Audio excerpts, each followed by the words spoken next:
ओम मुनित्रयं नमस्कृत्य सुक्तिः परिभाव्य च वैयाकरणसिद्धान्तकौमुदीयं विरच्यते। नमः सर्वेभ्यः श्रोतृभ्यः। अस्माभिः गतपाठे यद्यत् पठितं तद् एकवारं स्मरामः।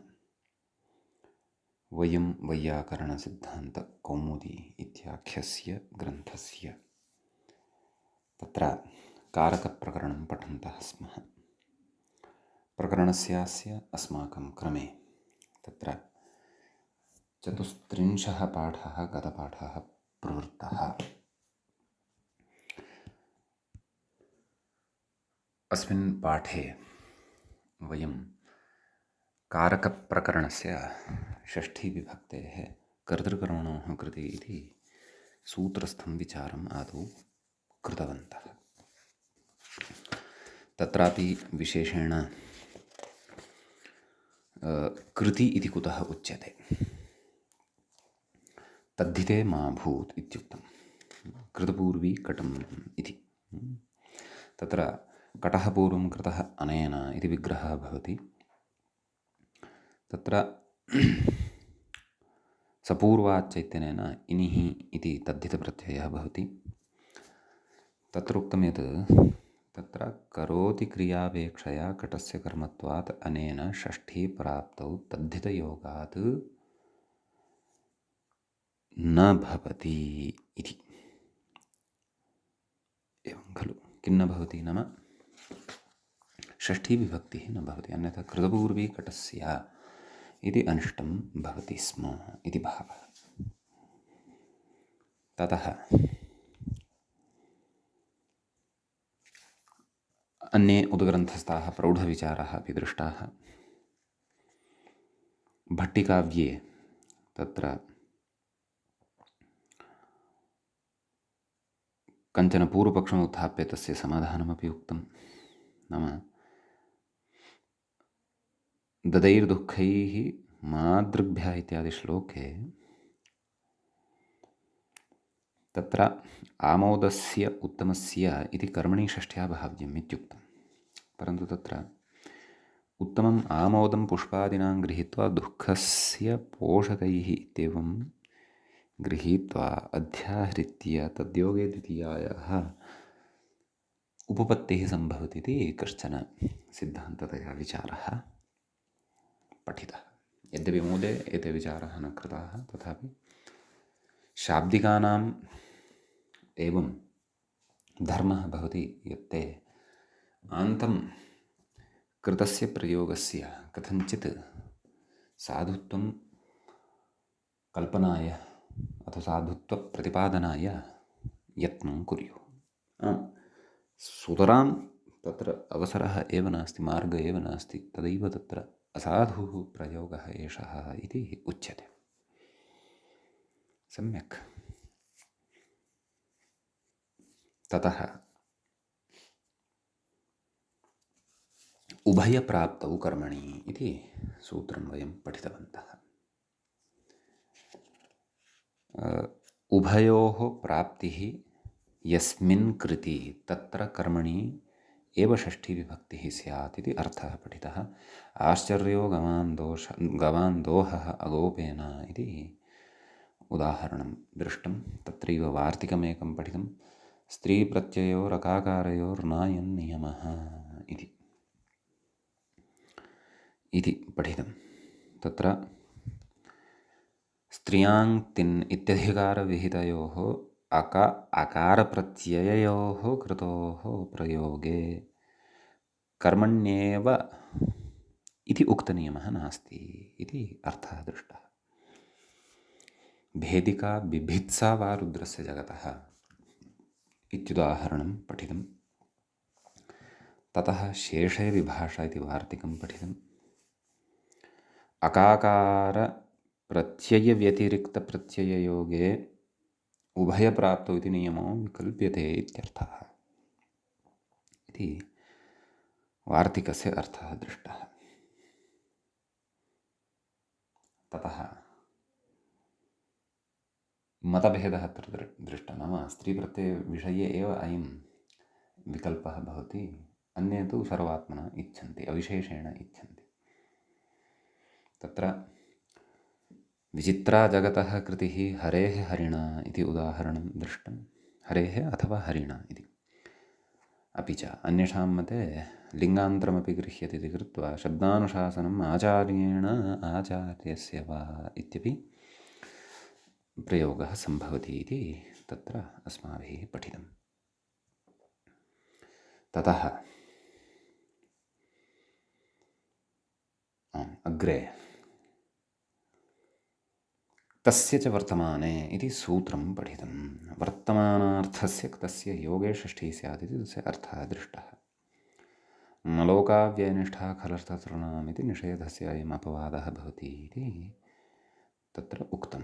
राज्ञां मतो बुद्धः पूजितो वा इति उदाहरणानि दृष्टानि। ततः अधिकरणवाचिनश्च इति अग्रे सूत्रं पठितम्। अर्थः दृष्टः तस्य योगे षष्ठी स्यात् इति।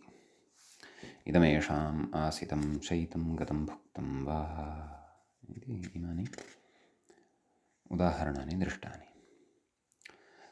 ततः न लोका व्ययनिष्ठा खलर्थतॄणाम् इति उदाहरणम् अस्माभिः पठितुमारब्धम्। तत्र क्षन्तव्य इति सूत्रम् अस्माभिः पठितुमारब्धम्। अस्य सूत्रस्य कानिचन उदाहरणानि दृष्टानि। तत्र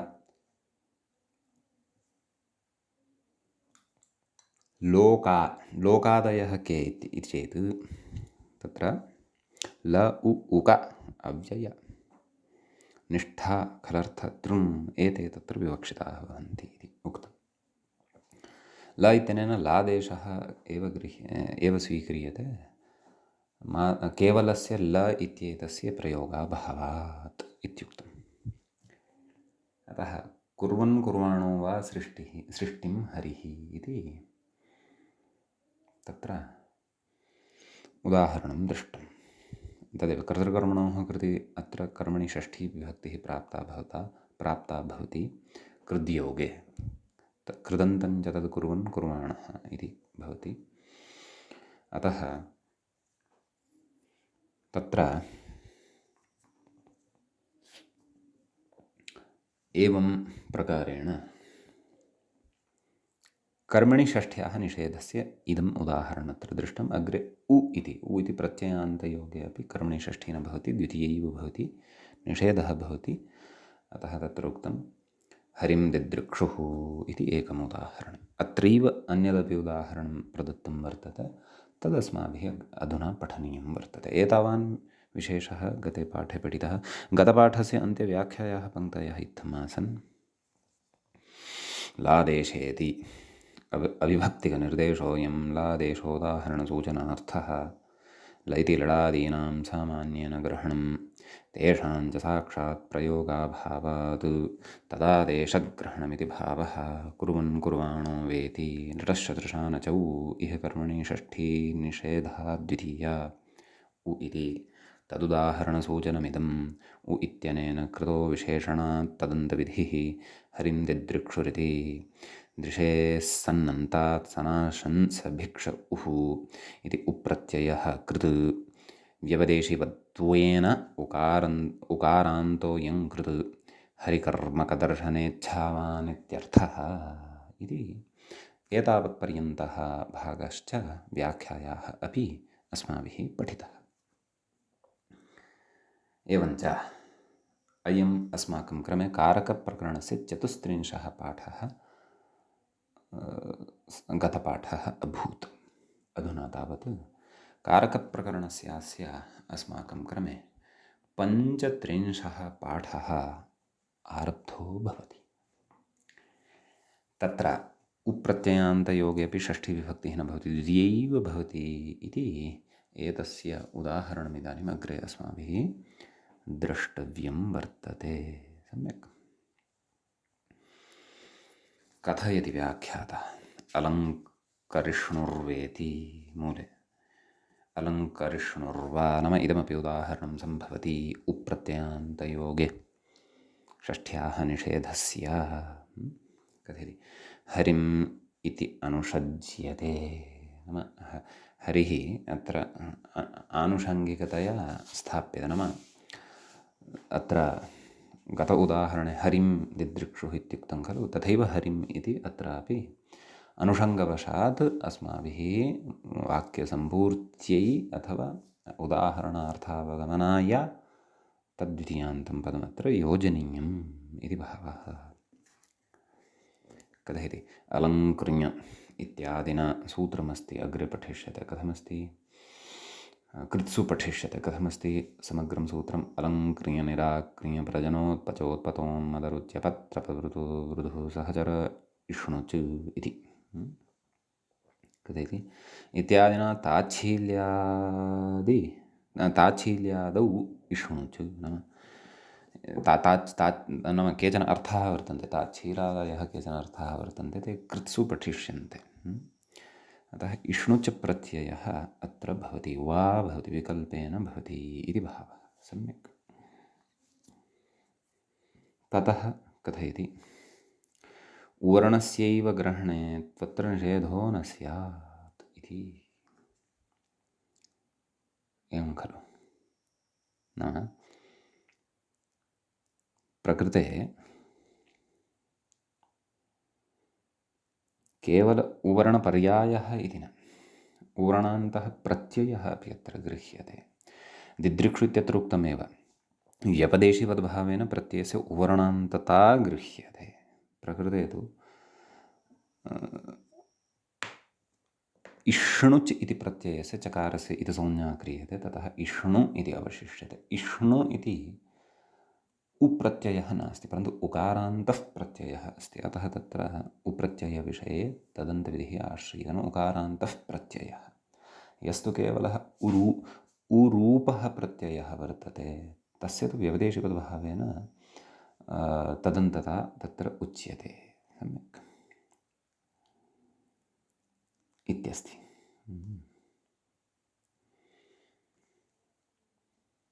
अग्रे कथयति उक इति दैत्यान् घातुको हरिः इत्यस्ति खलु। इदानीम् आम्, परन्तु अलङ्करिष्णुः अत्र प्रक्रिया यद्यपि अग्रे पठिष्यते, परन्तु तद् अलम् इति उपपदे सति कृ धातोः इष्णुच् प्रत्ययः भवति। अलङ्कृ इष्णुच् धातोः गुणः भवति। अलङ्कर् इष्णु सार्वधातुकार्धधातुकयोः, अलङ्कर् इष्णु, अलङ्करिष्णु। अलम् इति मकारान्तम् अव्ययं, तस्य अनुस्वारः भवति, परसवर्णत्वं भवति। अलङ्करिष्णु, ततः सुप्रत्ययः सस्यरुत्वविसर्गः अलङ्करिष्णुः। तर्हि अत्रापि एषः यः प्रत्ययः वर्तते इष्णुच् इति कृतप्रत्ययः वर्तते। अतः कर्तृकर्मणोः कृति इत्यनेन प्रकृते हरिः यत् कर्म वर्तते तस्मिन् कर्मणि षष्ठीविभक्तिः प्राप्ता भवति। अन्यथा नाम षष्ठी यदि स्यात् तर्हि हरेः अलङ्करिष्णुः इति अनिष्टं रूपं स्यात्, तदिदं न स्यात् इति एतदर्थं तत्र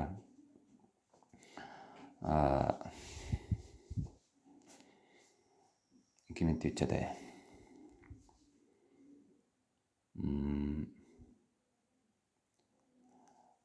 प्रकृते उकारान्तप्रत्यययोगे कर्मणि षष्ठीविभक्त्याः निषेधः उच्यते, ततः तत्र द्वितीयैव भवति इति भावः।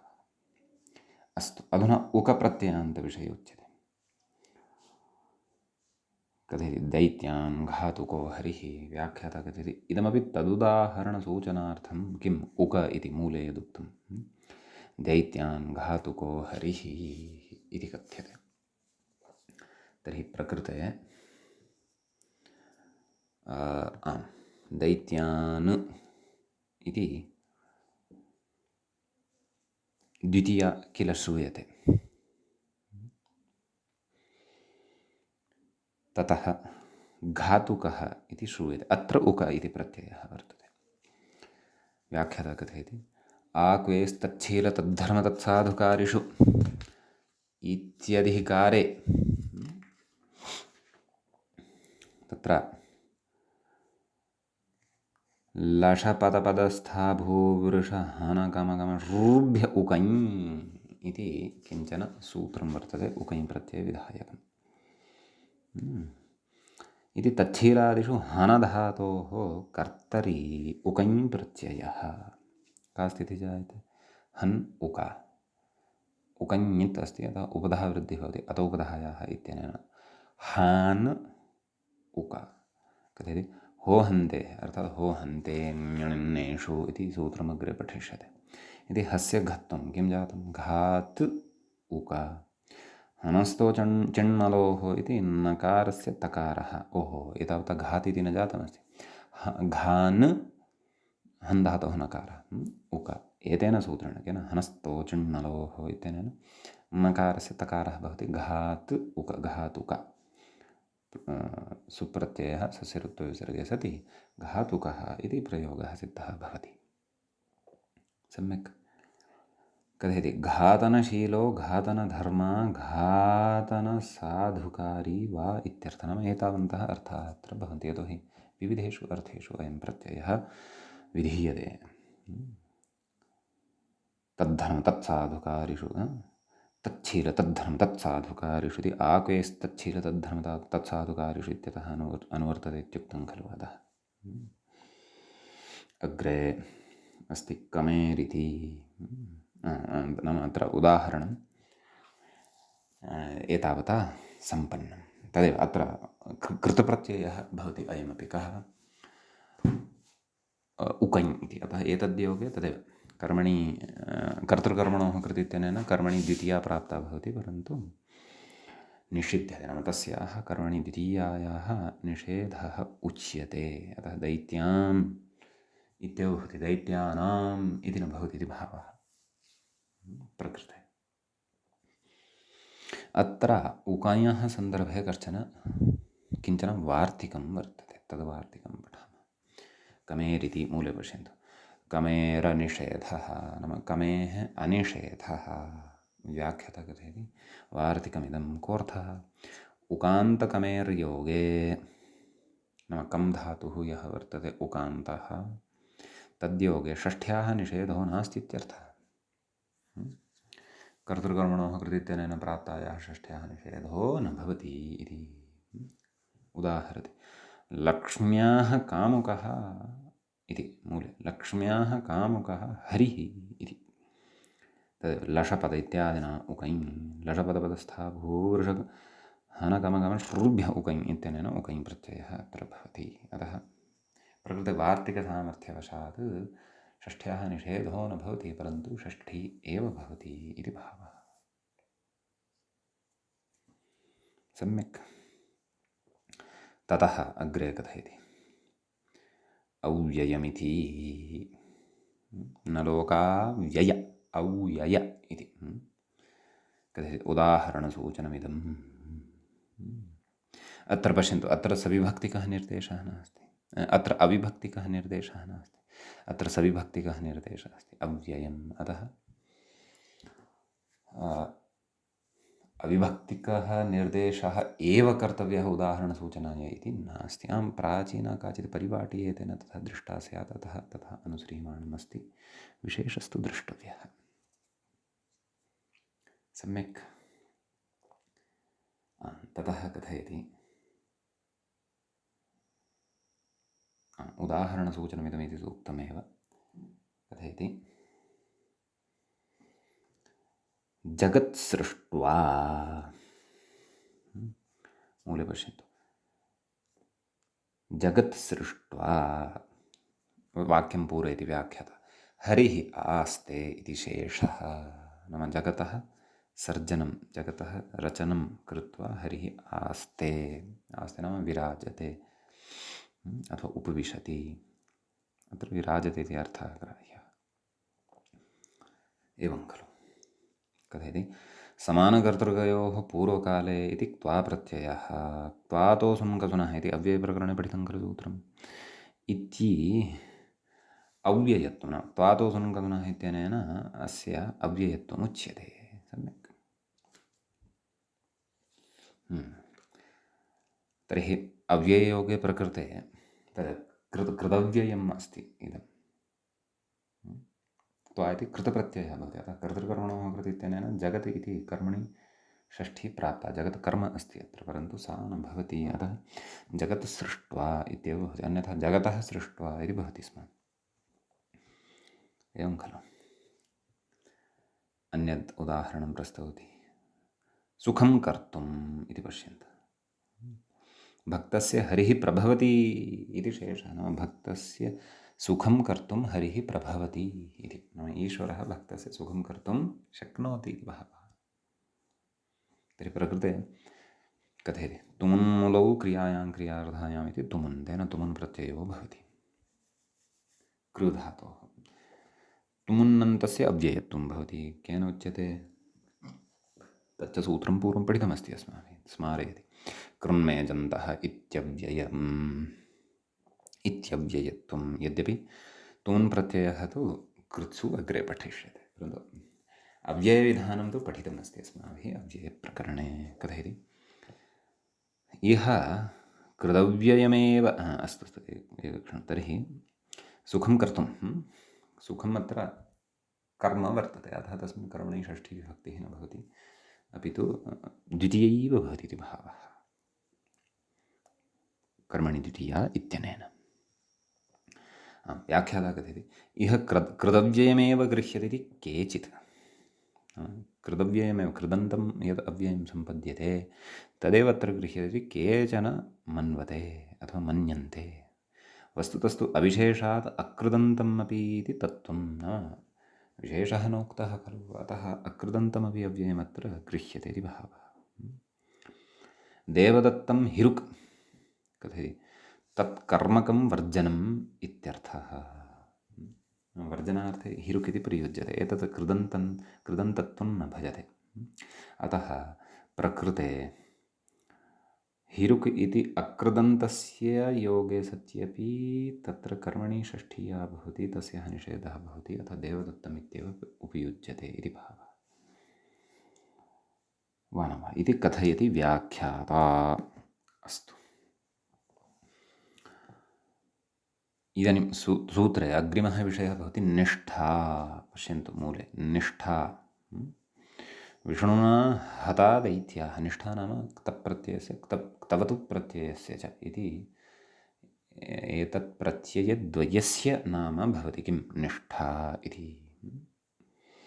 विष्णुना हता दैत्याः इत्युच्यते। उदाहरणसूचनमिदं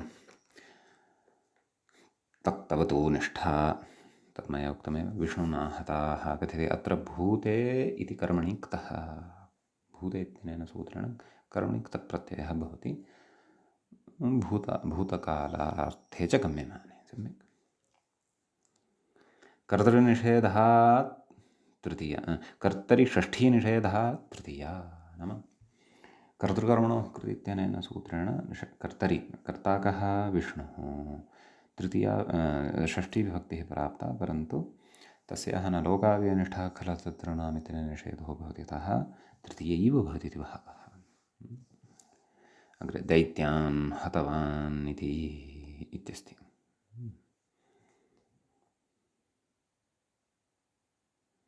क्तवतु प्रत्ययान्तयोगे इदमुच्यते। कथयति भूते कर्तरि क्तवतुः इति, तद् सर्वम् अग्रे पठिष्यते अस्माभिः विधानं।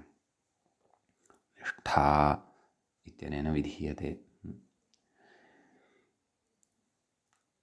अन्यानि सूत्राणि अपि भवितुमर्हन्ति, तानि अग्रे एव द्रक्ष्यन्ते। कथयति कर्मणि षष्ठीनिषेधः द्वितीया इति कथयति।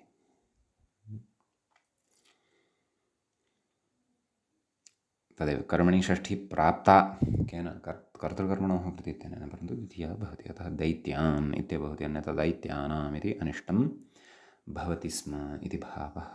सम्यक्। अग्रे खलर्थाः, तत्र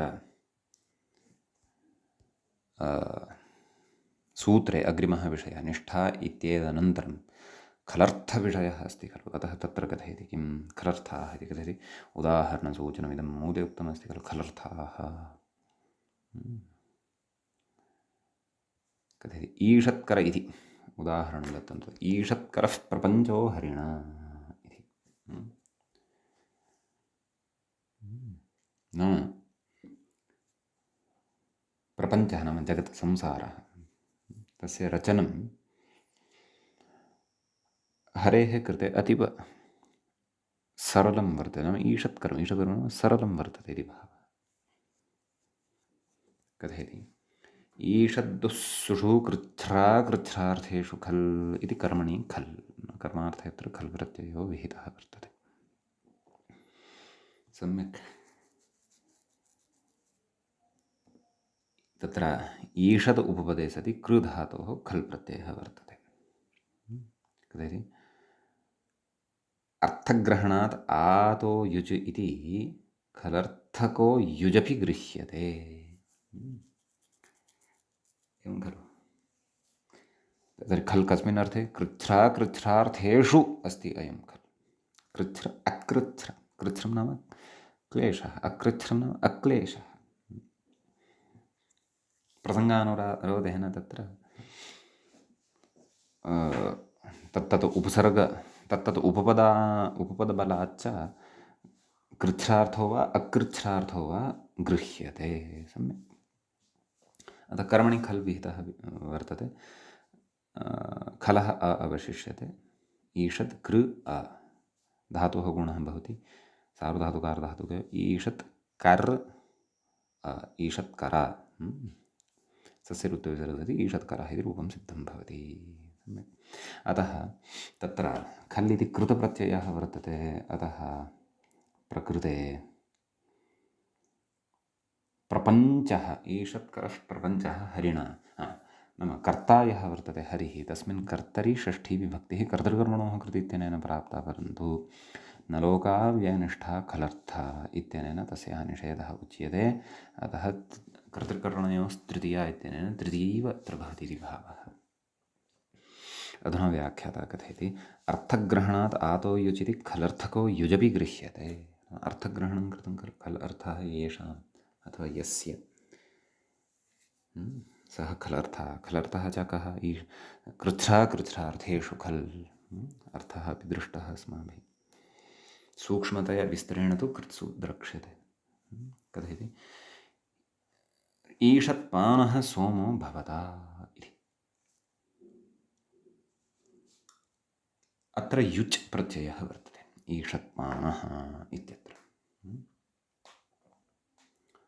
कथयति तर्हि प्रकृते युच् युचः यु इत्यस्य स्थाने अन इति आदेशः भवति। ईषत्पान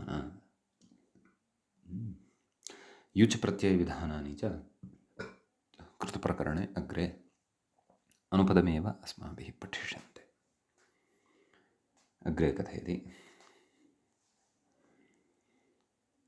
ननु तृन् इत्यनेन खलर्थतृणाम् इदानीं तृन् अन्तिमः विषयः अस्ति तृन् सूत्रे।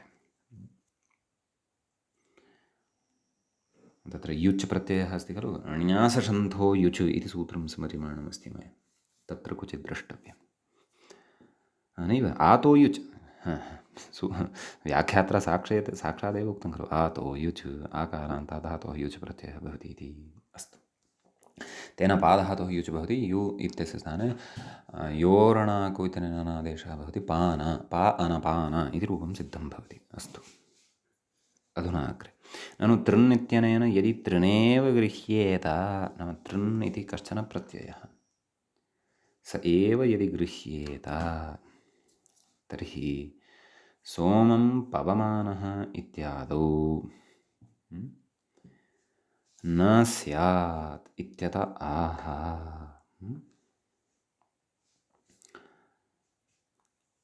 वनवः सोमं पवमानः, पवमानः इत्यत्र भिन्नः धातु पूञ्यजोः शानन्, शानन् प्रत्ययः वर्तते। वनवः शाननः तु तत्र सूत्रे निर्देशः न खलु दृश्यते। तर्हि कथयति तृन् इत्येव यदि गृह्येत, एक एव तृन् इत्यनेन केवलः तृन् इत्येव गृह्येत, तर्हि सोमं पवमानः इत्यादौ न स्यात्। इत्यादौ किं न स्यात्? षष्ठ्याः निषेधः न स्यात् इत्यतः आह। किमाह? तृन् इति प्रत्याहारः इति मूले अवलोक्यताम्। उक्तं खलु तृन् इति प्रत्याहारः एवं किल। तत्र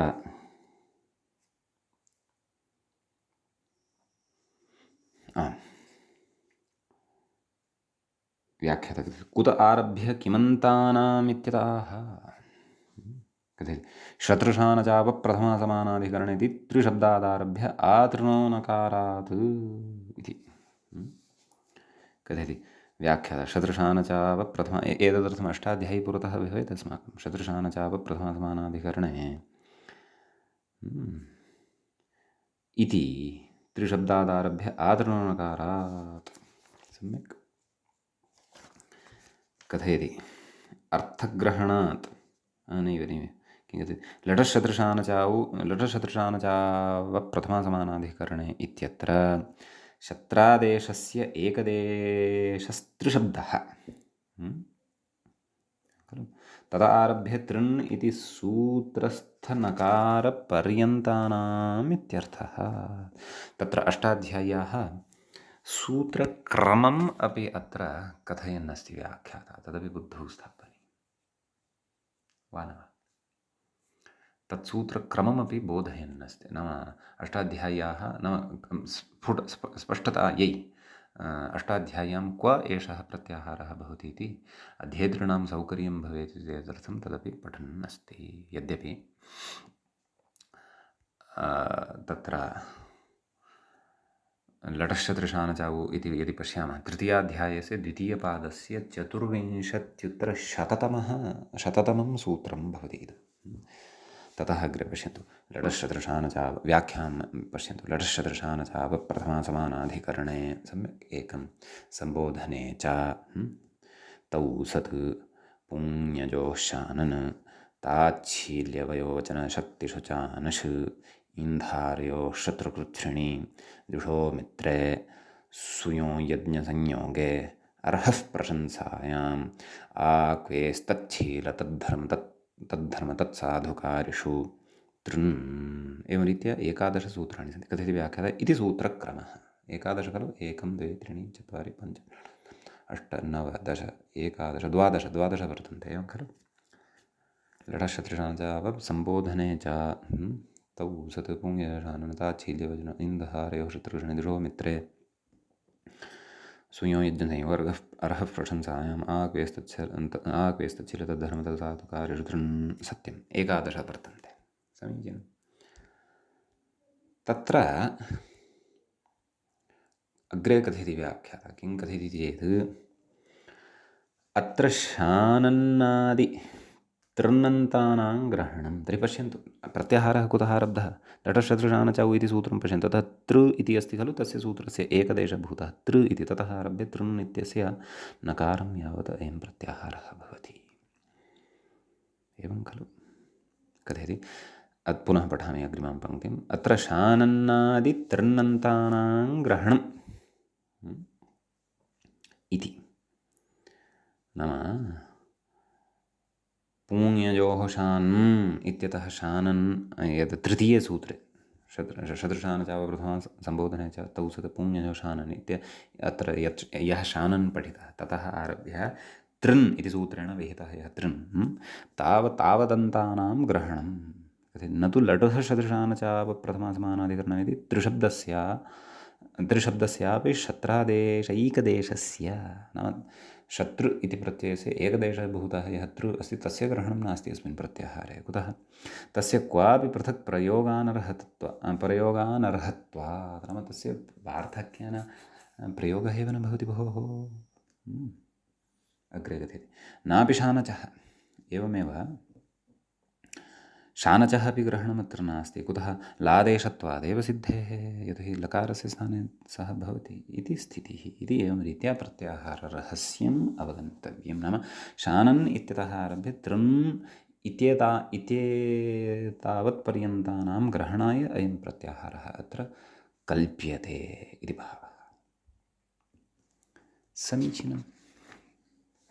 अस्तु तर्हि प्रत्याहारस्यापि अस्माभिः अत्र स्पष्टता प्राप्ता। अधुना तत्र अग्रे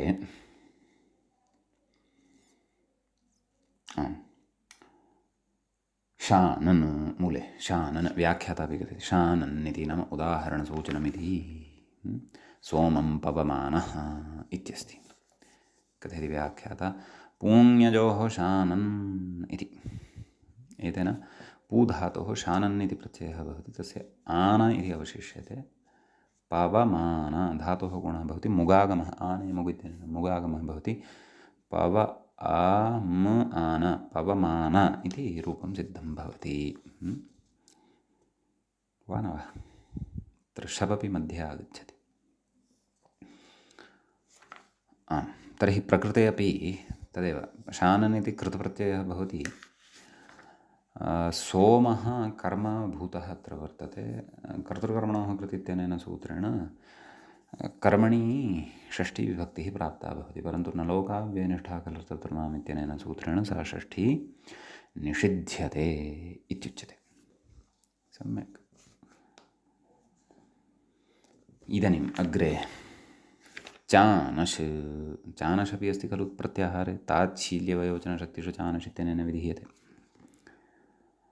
सोमं पवमानः अस्य अर्थः कः? यद्यपि अर्थः अग्रे विस्तरेण पठिष्यते, तदपि सामान्येन वा अत्र परिचयः भवेत्। नाम सोमं पवित्रीकरोति इति भावः। अस्तु, शाननः उदाहरणं सूच्यते अग्रे। आत्मानं मण्ड्यमानः, क्षन्तव्यः, चाननः न चानशः इदम् उदाहरणं। व्याख्याता कथयति मणिभूषायां ताच्छील्यवयोजनशक्तिषु चानश् इति चानश्। सम्यक्, चानशः अपि आन इति अवशिष्यते, अन्येषाम् इति संज्ञा भवति। सम्यक्।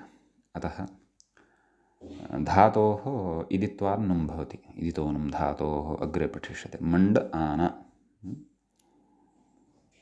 आत्मानं मण्डयमानः। ततः प्रकृते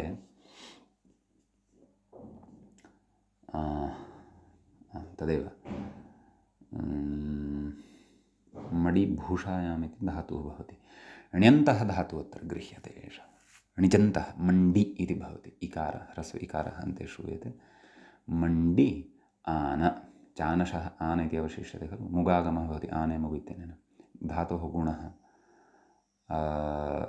अयादेशः, आदौ शप् अपि भवति। मण्डि अ आन, एवं खलु। अतः प्रकृते मण्डय धातोः गुणः अयादेशः, मण्डय अ मण्डय अ म आन मण्डयमानः इति रूपं सिद्धं भवति। विस्तरेण प्रक्रिया अग्रे पठिष्यते। तर्हि प्रकृते अपि तथैव भवति। किं नाम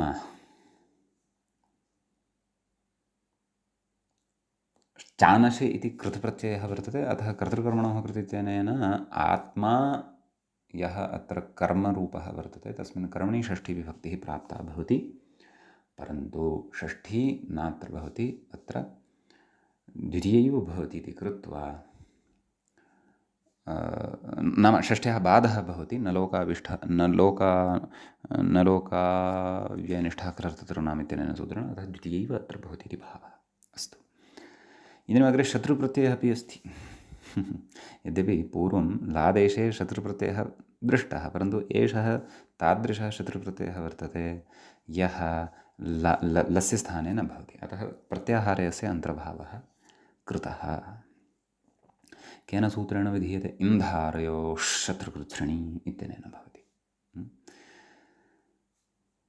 एवं खलु। नाम इङ् अपि च धारि, आभ्यां धातुभ्यां शत्रुप्रत्ययः भवति अकृच्छ्रार्थे इति। सूत्रं कृत्सु पठिष्यते विस्तरेण अग्रे। कथयति वेदमधीयन् इति। कथयति इन्धारयोः शत्रुकृत्स्नि इति शत्रुप्रत्ययः। अयं प्रत्ययः कस्यापि लकारस्य स्थाने न भवति। त इ धातुः भवति, तस्मात् शत्रुप्रत्ययः तस्य अत् इति अवशिष्यते। एवं खलु। इङ् धातुः अधिपूर्वकः एव सर्वदा उपयुज्यते। अतः अधि इ अत्। सम्यक्। ततः धातोः गुणः भवति अधीयन् इति अस्ति खलु। आं, नाम प्रकृते शत्रुप्रत्ययः अत् इति, शत्रु इत्यस्य अत् इति अवशिष्यते। ततः अधि इ अत् इति जायते खलु। ततः अचिष्णुधातुर्वाङ्योर्यमो इत्यनेन सूत्रेण धातोः स्थाने इयङादेशः भवति। अतः अधि इय अत्, अधि इयत् सवर्णदीर्घः, अधीयत्। सम्यक्। ततः नुम् इत्यादिकं कृत्वा प्रथमाविभक्तेः एकवचने पुल्लिङ्गे अधीयन् इति रूपं भवति। अतः अधीयानः इत्यपि भवति, परन्तु अधीयन् इति भिन्नार्थे भवति। नाम अकृच्छ्रणी, नाम विना क्लेशं वेदम् अधीयन्, वेदस्य अध्ययनं कुर्वन्, परन्तु क्लेशराहित्येन अकृच्छ्रणी। अकृच्छ्रणी इति तत्र एतेन अर्थः अपि, नाम अक्लेशार्थः अपि अत्र अवगम्यमानः भवति। अतः सम्यक्। ततः अग्रे तृन् इति, तृन्नन्तस्य उदाहरणम् उच्यते। कर्तालोकान् कथयति, व्याख्याता कथयति तृन् इति उदाहरणसूचनमिति। कर्तालोकान् इति कथयति। तृन् इति सूत्रेण तच्छीलादिषु तृन् प्रत्ययः। यद्यपि त्रिचि सति अपि कर्ता इति रूपं भवति, परन्तु त्रीणि सति अपि कर्ता इत्येव भवति, अर्थभेदः भवति। सम्यक्। अग्रे कथयति शानन्नादितृन्नन्तानां लादेशत्वाभावात् प्रत्याहाराश्रयणम् इति बोध्यम्। एवं खलु। नाम एते लस्य स्थाने एते आदेशाः न भवन्ति। अतः परन्तु अत्रापि षष्ठ्याः निषेधः भवतु इत्येतदर्थं प्रत्याहाराश्रयणम् अत्र कल्प्यते इति भावः। सम्यक्। अग्रे अत्र वार्तिकम् अस्ति, तद्वार्तिकं पठामः। कर्तालोकान् इत्यत्र तु विषयः स्पष्टः खलु। नाम कृदन्तं भवति कर्ता इति, यतोहि तृन् इति कृत् प्रत्ययः वर्तते। तद्योगे कर्तृकर्मणः कृतित्वेन लोकाः इत्यत्र षष्ठीविभक्तिः प्राप्ता, परन्तु तस्याः निषेधः न लोकाव्यनिष्ठाकालार्थतृणाम् इत्यनेन भवति इति कृत्वा तत्र द्वितीयैव भवति, कर्ता लोकान् इत्येव भवति इति भावः। सम्यक्। त्रिच् यदि अस्ति तर्हि तु कर्तालोकानाम् इत्येव भविष्यति इत्यपि बुद्धौ स्थापनीयं। यतः जगतः कर्ता इति पठितम् अस्माभिः पूर्वम्। अस्तु, वार्तिकमस्ति। द्विषश्चतुर्वा मूले द्विषः चतुर्वा इति पठितं खलु। तत्र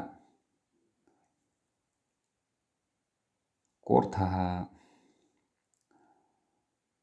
तत्र द्विषः इति पञ्चम्यन्तं भवति, शतुः इति षष्ठ्यन्तं भवति। पश्यामः, वार्तिकार्थेन ज्ञास्यते। न लोकाव्यनिष्ठाकर्तॄणाम् इत्यतः न इत्यनु वर्तते, अपि च षष्ठी इत्येतस्यापि अनुवर्तनं भवति। सम्यक्। व्याख्याता कथयति शत्रन्तद्विषधातुयोगे, द्विषधातोः विहितः यः शत्रुप्रत्ययः तादृशशत्रन्तस्य योगे, शत्रन्तद्विषधातुयोगे षष्ठीनिषेधो वा वक्तव्यः इत्यर्थः, विकल्पेन वक्तव्यः इति। मुरस्य मुरं वा द्विषन् इति मूले उदाहरणं दत्तं खलु। मुरस्य मुरं वा द्विषन् इति कथयति। द्विषो मित्रे इति शत्रुप्रत्ययः, एवं खलु। अमित्रे द्विषधातोः शत्रुप्रत्ययः भवति। एतदग्रे पठिष्यते। कथयति तस्य तृन् प्रत्याहारप्रविष्टत्वात् नित्यनिषेधे प्राप्ते विकल्पोऽयम्। यतोहि प्रत्याहारे अस्माभिः द्विषो मित्र इत्यपि सूत्रं खलु पठितं, शत्रुप्रत्ययविधायकमेव।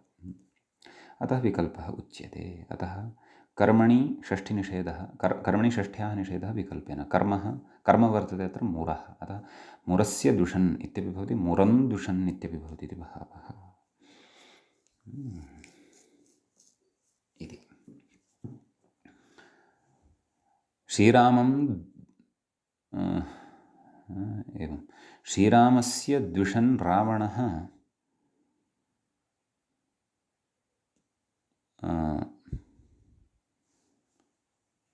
श्रीरामस्य द्विषन् रावणः अधर्मं करोति अथवा श्रीरामं द्विषन् रावणः अधर्मं करोति इति एवं रीत्या वाक्यान्तराणि अपि अत्र कल्पयितुं शक्यन्ते सर्वोऽयमिति मूले उक्तं खलु किं सर्वोऽयं कारकषष्ठ्याः प्रतिषेधः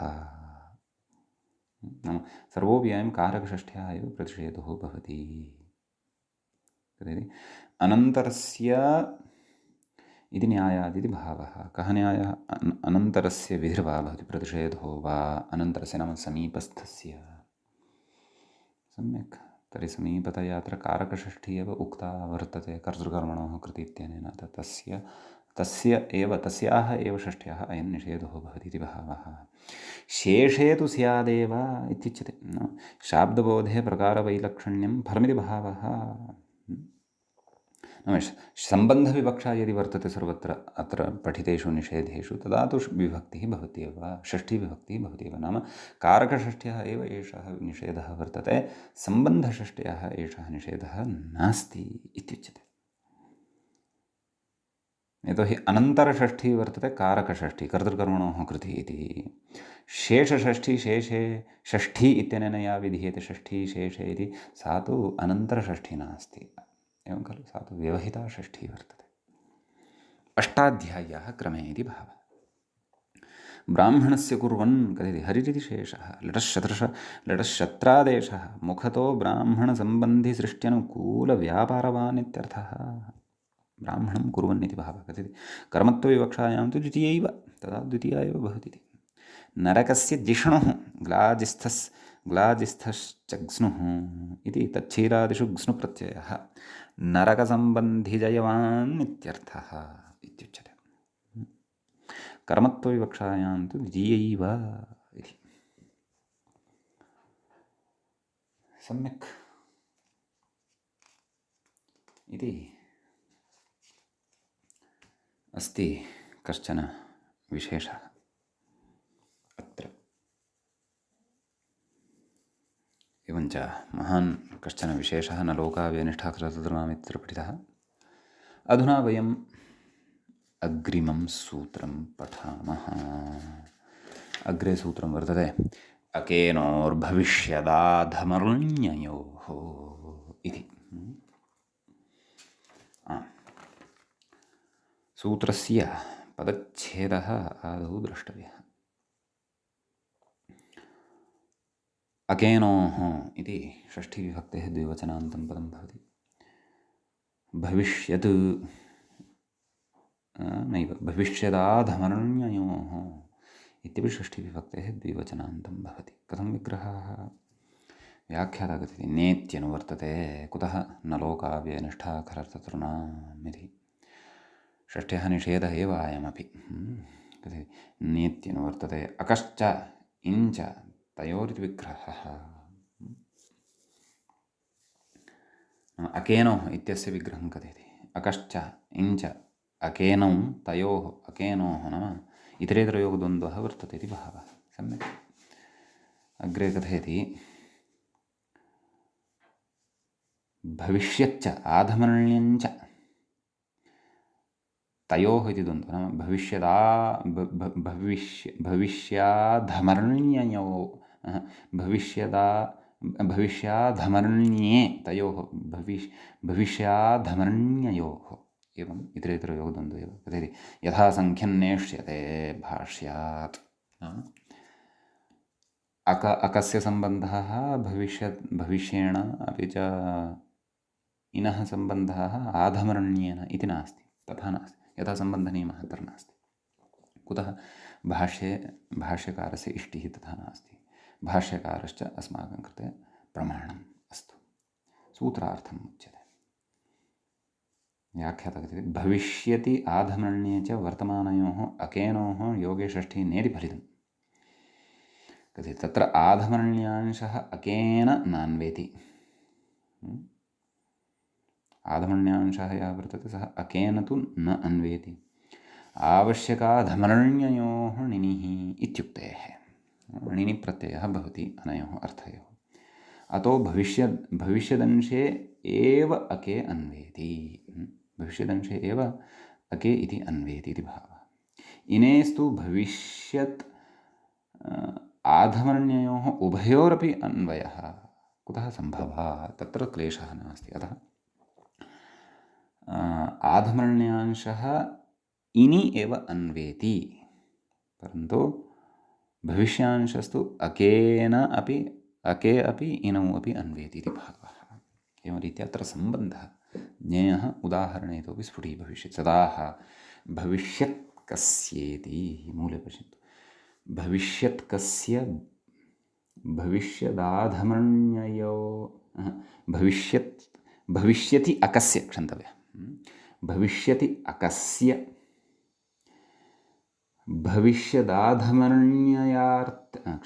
भविष्यदाधमर्ण्यार्थेन इनश्च योगे षष्ठी न स्यात् इति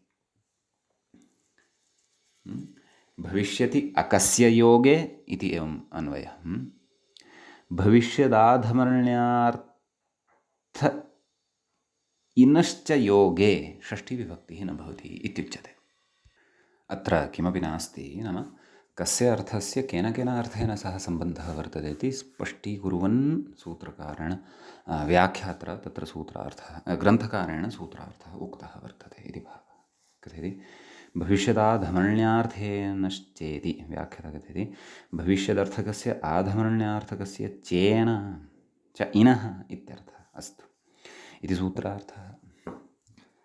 सूत्रार्थः सम्यक् अवगतश्चेत् उदाहरणे अधुना स्पष्टीकरणं भविष्यति कथयति सतः पालकोऽवतरति इति अस्ति उदाहरणं नाम सतः नाम सज्जनाः ये वर्तन्ते तेषां पालनं यः करोति सः अवतरति नाम जन्म प्राप्नोति इति भावः कथयति सज्जनान् पालयिष्यन् हरिः प्रादुर्भवति इत्यर्थः इति कथयति तुमुन्नुलौ क्रियायां क्रियार्थायाम् इति भविष्यति णुल् भविष्यदर्थे णुल् प्रत्ययः अत्र वर्तते पालकः नाम भविष्यति तस्य अवतरणं भविष्यति इति भावः कथयति तत्र भविष्यतिगम्यादयः इत्यतः भविष्यतीत्यनुवृत्तेः इति कथयति अग्रे ओदनस्य पाचक इत्यत्र तु न षष्ठीनिषेधः कुतः णुलृचौ इत्यस्य भविष्यतिविधानाभावात् एवं खलु तर्हि अत्र अवगतं खलु नाम पालकः इति कृदन्तत्वं वर्तते अत्र णुल् प्रत्ययः वर्तते केन तदेव तुमुनुलौ क्रियायां क्रियार्थायाम् एतेन सूत्रेण भविष्यति णुल् प्रत्ययः वर्तते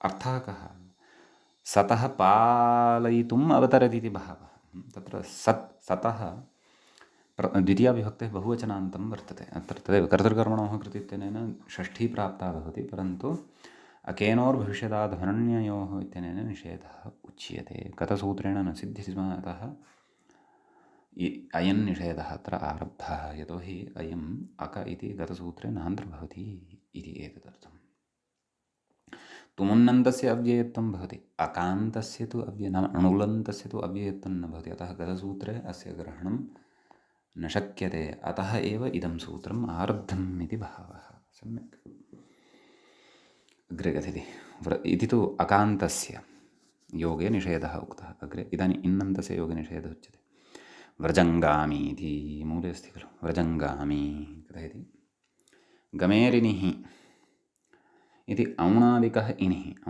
इनि प्रत्ययः कथयति स च भविष्यति विहितः नाम भविष्यदर्थे विहितः औणादिक इनि प्रत्ययः भविष्यतिगम्यादयः इत्युक्तेः इति एवम् उच्यते तद् अग्रे पठिष्यते कोऽर्थः गोष्ठं गमिष्यन्नित्यर्थः न व्रजङ्गामि नाम गोष्ठं गमिष्यन्नित्यर्थः इति भवति। व्रजन् नाम गोष्ठम् इत्यपि तस्य नामान्तरं स्यात्, अतः एव व्याख्याता तथा अर्थं करोति। तर्हि अत्रापि तादृश भविष्यदर्थे विहितः यः इनि प्रत्ययः तद्योगे कर्मणि षष्ठीविभक्तिः कर्तृकर्मणः कृति इत्यनेन न भवति, अपि तु तस्याः अत्र केनोर्भविष्यदाधमरण्ययोः इत्यनेन निषेधः भवति, अतः द्वितीयैव तत्र भवति, अतः व्रजङ्गामी इत्येव उच्यते इति भावः। सम्यक्। ततः अग्रे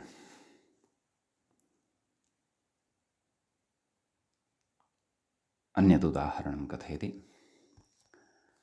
शतन्दायी इति कथयति। ऋणत्वेन गृहीतं शतं प्रत्यर्पयति इत्यर्थः इति उदाहरणस्य अर्थः कथयति। आवश्यकाधमरण्ययोर्णिनिः इति आधमरण्ये णिनिः अत्र प्रत्ययः वर्तते भावः। दा धातुः आतो युक्चण् कृतोः इत्यनेन युगागमः भवति, तस्य य इति अवशिष्यते, अतः दा य इन् इनि इत्यस्य इन् अवशिष्यते, दा इन् इति शब्दः सिद्धः भवति।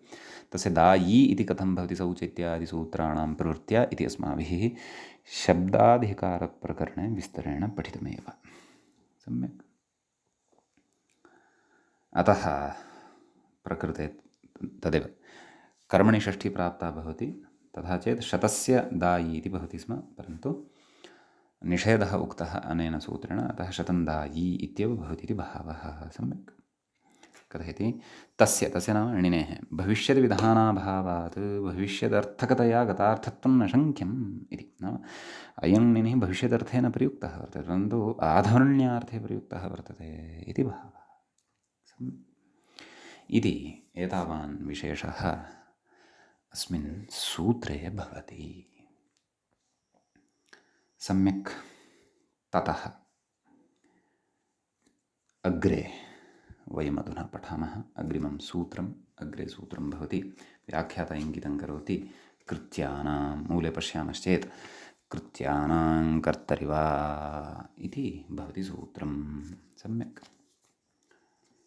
कृत्यानामिति षष्ठीविभक्तेः बहुवचनं भवति।